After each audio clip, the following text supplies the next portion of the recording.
a better Nigeria? Is it a myth, or do you keep hoping? Nigeria is a highly religious country. How come corruption thrives? Why is adoption not encouraged in Nigeria? Is there a future for the Nigerian youth? Being rich and famous, is that the only drive to be an artist? What makes a great nation? Is it the leaders? What about the people? This is Answers with Dr. Reju. Hi, it's 30 minutes past the hour 4 in the cold city of Jos. This is Answers with Dr. Reju, where critical life issues are clarified. Today, we have the team, the sage and the team again here today to make clarity to the issues bothering people out there in the street and around our society. Please join me as I invite Matt today. Thanks, Bobby. Good evening. And it's good to have Isaac back. Thanks, Bobby. Good evening. And today we have two guests. We have Rolake here. Good evening, all. And then we have a listener, a young listener that has been with us over the weeks and she's been listening, and we invited her today. Her name is Nyam. Good evening. Yeah, good to have all of you. Dr. Reju, you left us last week with a deep passion for what you were talking about. Let me give a quick recap for those who didn't listen. Last week you ended telling us a parable about if you start building a house from the top, the only way to go will be down. That's right. So the best way to start is to start building from the foundation. And then you talked about the plague that has infected the younger generation, and you talked about the quick fix where everybody wants to be celebrated and everyone abhors the times of obscurity and failure. As a matter of fact, you even gave us a quick definition to failure, and you said it's another opportunity, to try again, to make an attempt again, to succeed. And you're better off when you have failed. Very well. And Dr. Reju, that left me. Throughout this week, I saw some things and I heard some things. I heard 3 refrains in the street and around my neighborhood. One of which is things are bad. You could hear the way I heard the person express it. It was really with intensity. The bad has it. The bad. He has a bit of some vibes. Yeah, and then I was in town driving around and I saw a sticker that said every problem has an expiry date. Wow. Yeah. And then the last one was I heard someone say, let's just pray. Let's trust God that everything will be fine. Dr. Reju, we've been talking about the quest for entrepreneurial intensity. What would be your take on these things that are trending? If you put all those refrains together, the problem was stated and the answer was also there. Which is things are bad, and someone said every problem has an expiry date. So if you know things are bad and that this bad will go, then there's no problem. Then there's no problem. Just focus on how do I stay it out. There's a joke that I saw somewhere. I think maybe it's on WhatsApp. Maybe it's, these kind of jokes that fly around on WhatsApp. Okay. And somebody said, they said things are bad and people queue at the ATM. What are they withdrawing? Their sins?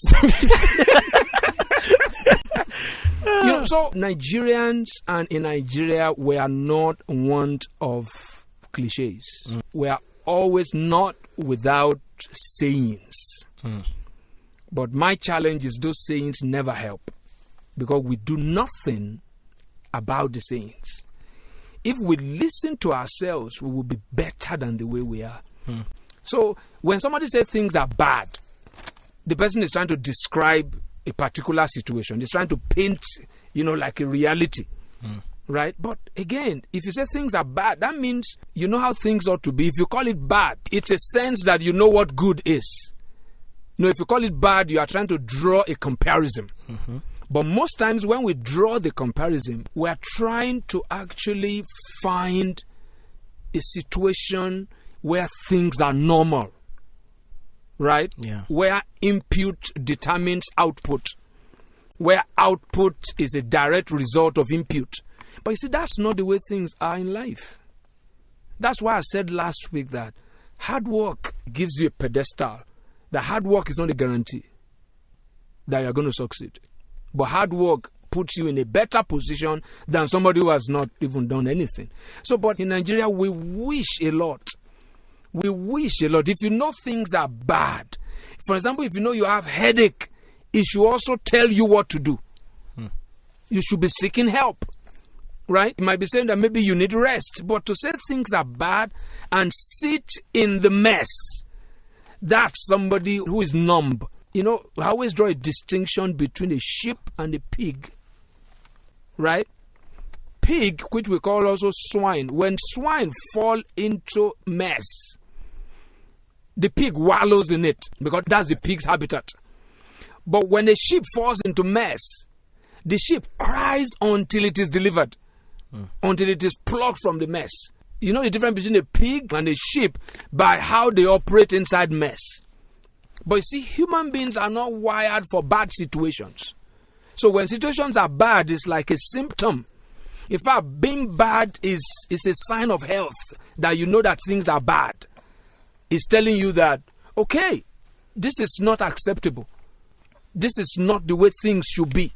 So, but many times we just delight in saying it.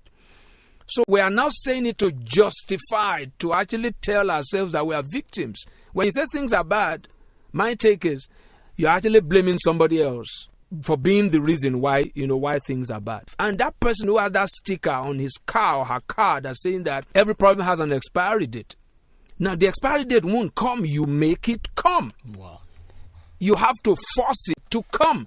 If you know that this particular problem has an expiry date, you don't wait for the expiry date. You force it to come. Because it's not just something that just rolls. If you don't deal with the problem, you see, things on earth, when they are left unattended to, they rot. If a human being refuses to maintain himself, you don't brush your teeth, you don't have your bath, you don't comb your hair, you age. You will see a 19-year-old guy will look like 80. Because things in this life has to be maintained. You have to affect things for you to make it to the way you ought to be. But many times, our perceptions are wrong. That's why somebody will say things are bad and he walks away and is not doing anything. Well, Dr. Reggie, with all you've said now, how do you now expect us to rightly perceive things?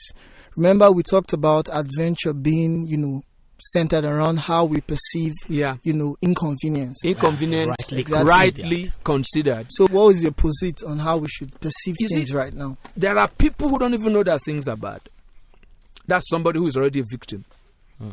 That you know things are bad, it means that you know how things ought to be. And because you already know how things ought to be, you want to begin to march towards that. Now, the next question is now, what do I do to getting things to be good? That will now require an action. It will require a decision. It will require going against an opposition, because bad won't go until you turn it. So that brings us back to the fact that things are bad. How are you going to consider that? If it is rightly considered, it will lead you to an adventure. If it is wrongly considered, you back off. You begin to whine. You begin to complain. And I've never seen complain solve any kind of problem.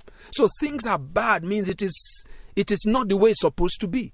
So it still brings us back to that thing that in the face of things that are bad, it is a call now for people to be courageous. How do I face this? How do I take the bull, the way they say it, by the horn? Because the bull charges. But there's a way you can, once you can handle the horn of the bull, it is dangerous, but that's actually where you actually get to begin to tame the bull. So it's not a time to complain, because things might be bad in your zone. Things are good somewhere else. What accounts for the difference? That's the question that we need to ask. Because in every bad situation, some people are benefiting. And what I always say is, because we're talking about being entrepreneurial, getting into areas where you've never been before. If this is a time, I believe, for people to be very, very, to think of business. And when you think of business, you want to think of services to render. When things are bad, people need things. People need stuff. And my counsel for business has always been what? See a need in this bad atmosphere. What is it that people need? Right? And when you see what people need, that takes us back to that thing that we've discussed before. How do I position myself to be able to meet that need? That will require some skill acquisition. Read about it. Study it. And then, if I'm going to do this, who do I need around me to be able to do that? then you get that. At the end of that line, you come up with a product. It might not be a tangible product, it might be a service. People still need things, and they will pay for it in the middle of how bad things are. They will pay for it. Because in every bad situation, there's always opportunities. The neighborhood is under threat of armed robbers and all those kind of things. Sellers of dog might make money. Okay, sir, you said we should have the entrepreneurial spirit. Mm-hmm. But most of us have gone into this and we meet brick wall after brick wall after brick wall and we get frustrated.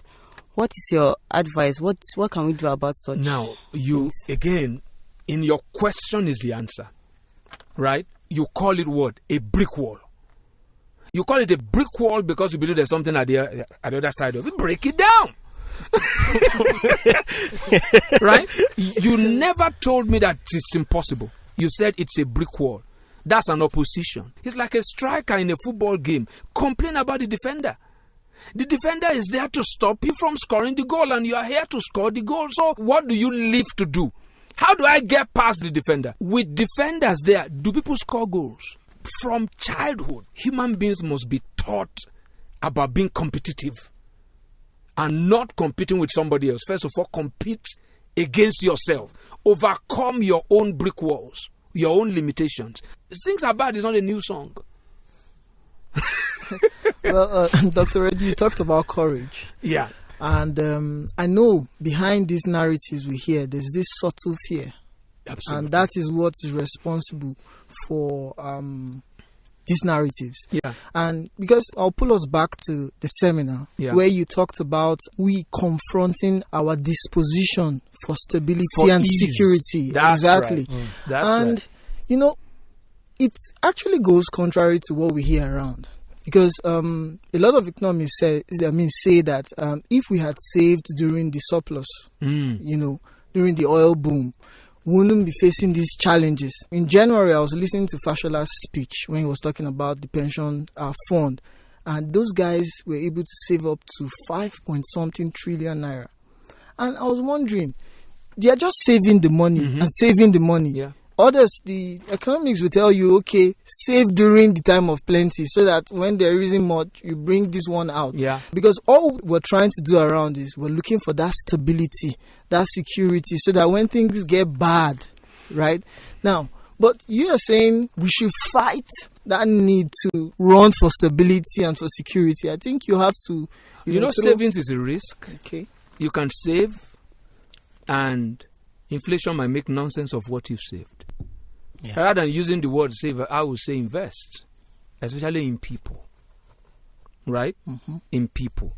So sometimes the natural disposition, like I said during that seminar, is, for human beings is to look for safety. The refrain, save for the rainy day. Yeah. But you see, in life, really, it doesn't work that way.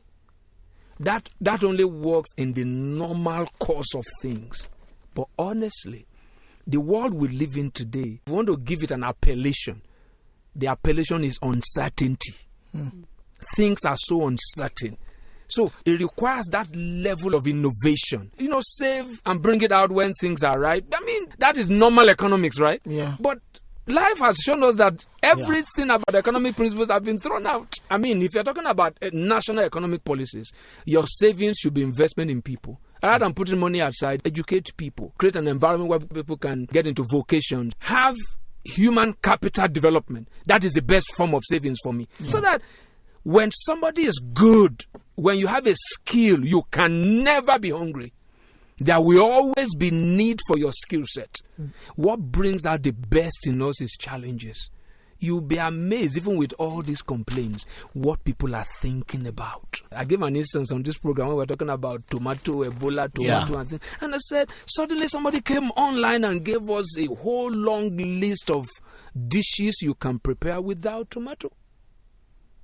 You see, people will never think in an atmosphere of security and ease when everything works. Our best comes out when we are challenged. Yeah.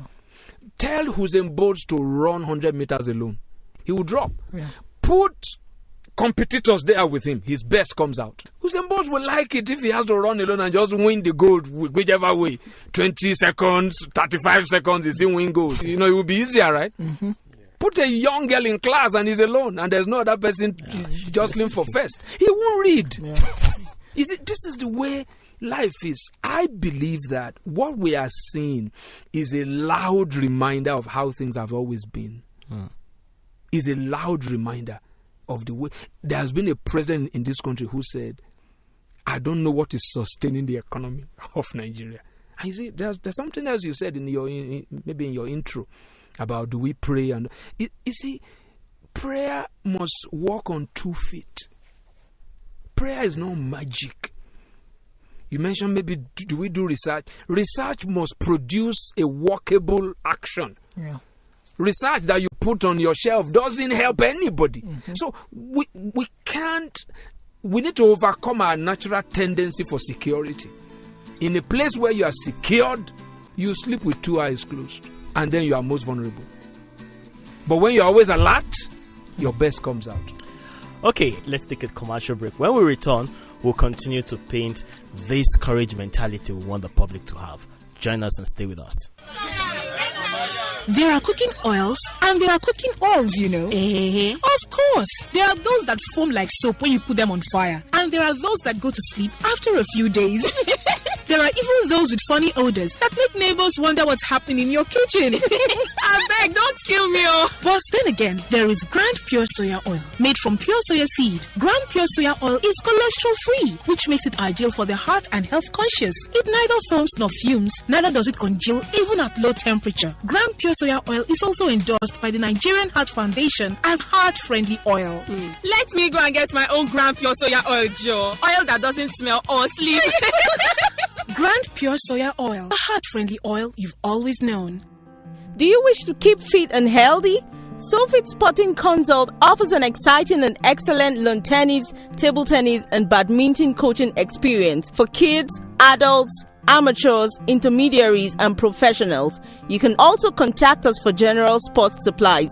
We're located at ELM House Compound around Old Airport Junction here in Jos. You can reach us on 07032859685 or 08073525160. You can also send us an email on sofitconsult@yahoo.com. Are you constrained by work or have a busy schedule? The Mac Essence Limited is a full-service interior design company. Our expertise include a wide array of dedicated services, which includes space planning, bespoke furniture design, designing and decoration of residential and commercial buildings, corporate offices, hospitals, hotels, and restaurants. In addition to our interior and construction services, the Mac Essence offers deliveries under its registered brand, the Messenger Deliveries. At the Messenger Deliveries, we offer all kinds of delivery services, from delivery of gifts to food, letters, and we can also do your weekend grocery shopping for those within just Metropolis. You can contact us on 081-4657-0177. Send us an email on themac@themacessenceng.com. You can check us out on Facebook on the Mac NIG. Welcome back. This is Answers with Dr. Reju, where we are clarifying critical life issues. If you're just joining us, the number to communicate with us is 081-4456-9000. 081-4456-9000. Or you can reach us on Facebook, Dr. Reju Answers. We told you earlier that we have a listener, a young listener that is with us today by the name Nirat, and she has a question for us today. So Nirat, shoot. Okay, from last week, Dr. Reggie spoke about accepting obscurity and learning to find an opportunity in that. And so I'm asking from the teenager's point of view, how we can actually build a proper foundation of entrepreneurship and accept times of obscurity. Thank you very much for that question, because like I said, that most of the teenagers today and the young adults today, they just want to hit it. They want to hammer it. They want fame, and first of all, you need to know that that is a fact of life. That there are times when you start something right, it will not become a bestseller if it's a book in one day. There are times of obscurity. The time of obscurity is a time when you are just doing something in one little corner, but that you believe in it. The way to actually weather the storm, because time of obscurity is not fun. The way to weather the storm is to believe in what you are doing, that this is right. You don't want to believe in the rightness of what you are doing based on the value other people place on it, but the value that you place on it. If you don't value education, going from primary 1 to SS3 will be burdensome. You must believe in the efficacy, in the potential, in the power, in the opportunities that come with being educated. That's how you can go through that pain of exam, preparing, and all those kind of things. So the time of obscurity is actually where you build strength. You build courage. Okay. You learn the ropes of what life out there or any other person can teach you. It's something that you have to value it. That I won't just be popular in one day. I won't just be known one day. I won't just come up with a product that is like Facebook one day. I will not just be the founder and the managing director of Twitter one day. That life says there will be times when you are not known. Like I said, it's the fact of life. There's a time you were in the womb. Nobody knew you. Right? That's the time of obscurity. If a woman never conceives and a child just appears, everybody will run. Because that child didn't have the time of obscurity. There's always a time when things are hidden, where you are not known. But there's a time of your unveiling also. And the unveiling is not now that you want to have a name, you want to have money. You want to be a blessing. You want to add value to life. You want to be able to improve, humanity's value. That's the thrill. That's the thrill. Understood? Yes, sir. Great. So, in other words, you can say that obscurity is not totally a bad thing, because it's the best thing that can ever happen to anybody. In fact, if you go to the Bible, you discover that Jesus Christ actually did a ministry for 3.5 years. Yes, actually. But he prepared for 30 years. That's a very good example of somebody who founded a company 2,000 years ago, and the company is still thriving. He founded the gospel, what we call Christianity today, 2,000 years ago. People are still, all fired up for it. So look at that, not in terms of church or whatever. Imagine that as a business. That he started a business 2,000 years ago. The stocks are still very high on the stock exchange. Yeah. Thank you very much, sir. Yeah. Dr. Reggie, now you mentioned about what Jesus founded. Let me backtrack a little bit.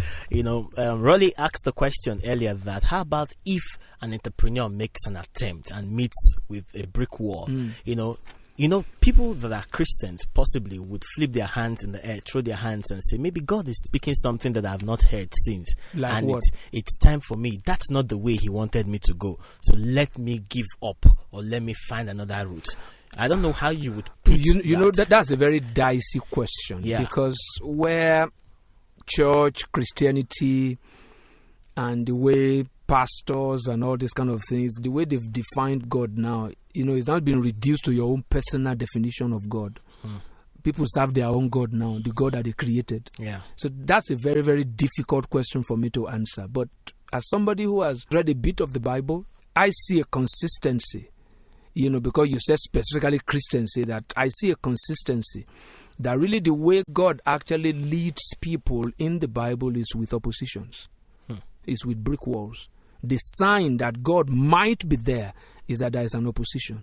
That's why even in life, if you do bad things, you hardly have any kind of opposition.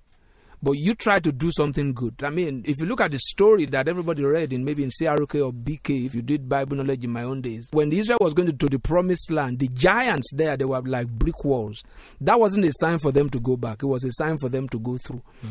So life is about brick walls and overcoming them. Yeah.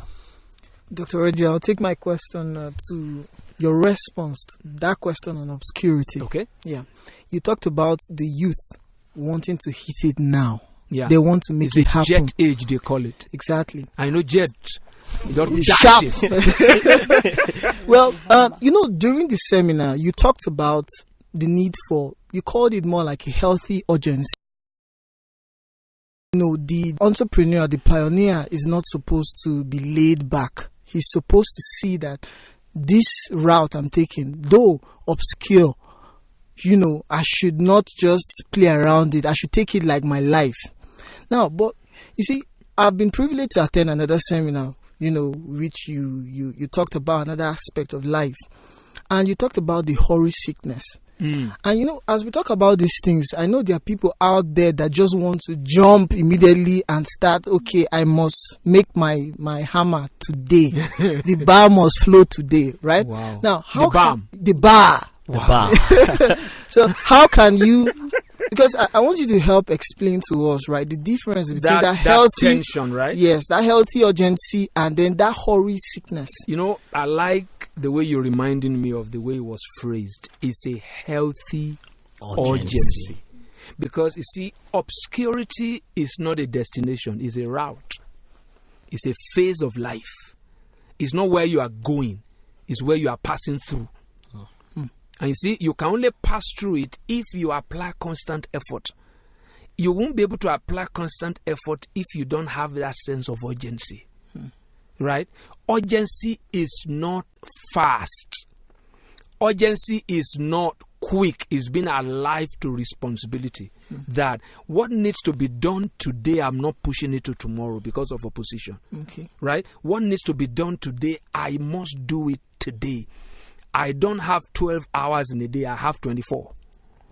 Who says I should go to bed at 10? The time I go to bed depends on when I woke up. There is a tension. The hurry sickness is you want to just go through that time of obscurity without making sure things are properly done. In the school of life, there is no double promotion. You can't jump from age 6 to 9. The urgency is not skipping steps. Okay. And the being slow, right, is not being behind schedule. Okay. It's being on schedule. So you actually overcome the hurry sickness by embracing that element, that mentality of healthy urgency, which means being alive to responsibilities, making sure every stage of life is well lived. An example, people leave SS3 and they go to 100 level university. They struggle because it's not normal. They skip 2 years of A levels. Yeah. Most people, they struggle in 100 level when they just leave SS3 to 100 level, right? They pick up with time, but it just shows that this is not the way life should be, because you just keep lower 6, which happen to be very common in our days, and upper 6. Right? Because in terms of age, mentally, psychologically, emotionally, you are ready for that kind of life. So there's a balance of that, overcoming that hurry sickness by embracing a mentality of healthy urgency. Thank you. So the number again is 081 4456 9000, or join us, Dr. Reju Answers, on Facebook. Have a great evening.